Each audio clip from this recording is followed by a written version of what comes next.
Mbili ya Kioto Gia Sniper na bunge ya Senate muthenya ruari ni ukitia kanya KWARIRIRIA Kioto Gia Daniel Muthiani kana Sniper na bone nyuma ya Senate wa Meru kuria thirikari gutariria gitumi UCHUNKUNI gwikukia kibutari kya nkuru kya mieri na kuma mweri yokiure kono mwere nentere chadaraka bakiari ma Senate ne bahorite thirikari kugitampo ikuri kyo UCHUNKUNI kenda nja mututi yomba kwethira kicho na ira Kioto bubu yite renja gavana Kairo MWANGAZA rombete koti KUREKERUA mutono ina ogwati akiringanitha kwa na ikuki na kire iromba rabatomete nende koti ni ya Kiambunja ya gavana ni rombete mutano timuthe murangeri gwantai KUREKERUA na MBUNDI bakiwa muroina MIRRIAM akethira emurera bode na emukuru wa gavana nwe murega baichu ethira itwekawa kumukaria kaitano kau Gia Sniper nayo ni rombete muthugani ruone ndi ati KUREKERUA bakiuga ati ni ogwati kimwe kurwa Sniper uri oturaga wengo bakiuga omba kwambiria kuritirwa imakaniana niwe mukojo munene kiregambari.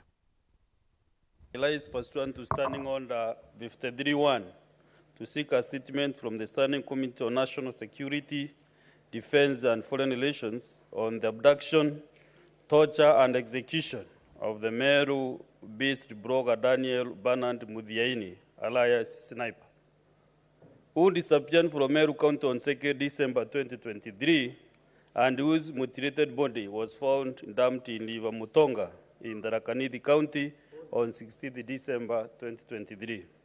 In the statement, the committee should, number one, provide the status of the investigation into the abduction, torture, and execution of Meru blogger Daniel Muthiani Bernard, alias Sniper, stating any preliminary findings or insights that may have emerged.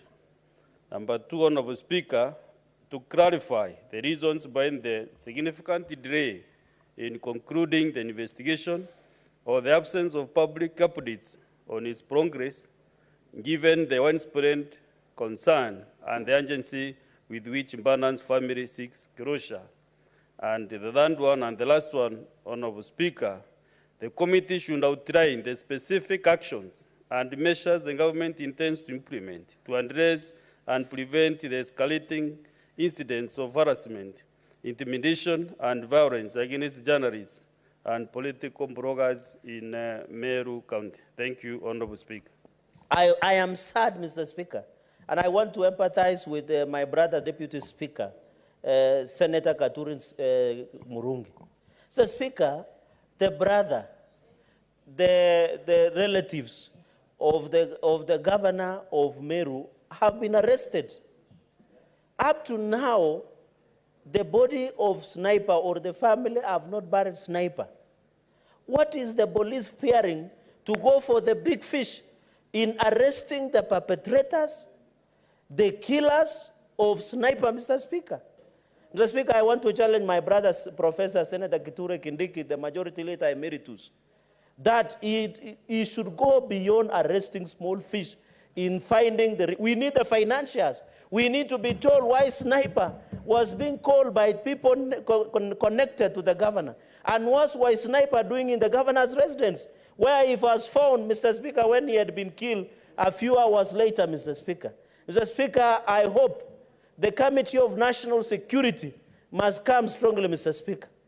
Mr. Speaker, that is what we want to see, and I wish the committee of the whole, Mr. Speaker, so that a Sniper is being put to rest. And Mr. Speaker, you remember, and in Meru, some of us who have been Anjurincheka by association, Mr. Speaker, we had to convince the people of Meru not to bring the body of Sniper to the gate of Senate because they are trying to look for justice, Mr. Speaker.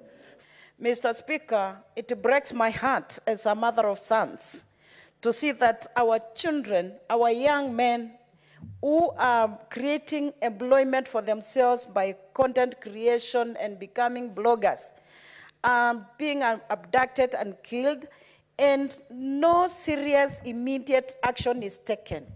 Mr. Speaker, they say justice delayed is justice denied. Speaker, ningependa kuchangia taarifa ambayo umeileta hapa bungeni kama seneta wa Meru kutokana na kutekwa nyara na bahatimaye kuuawa kwa mwana blogger Sniper.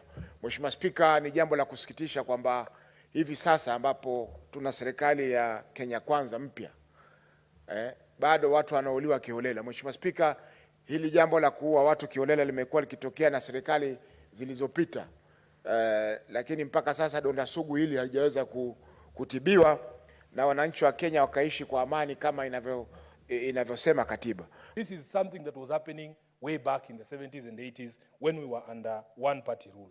We will never allow ourselves to go back to that particular period in time. I have loved hearing the Senator for Kirinyaga saying people who put themselves in public spaces must grow thick skin.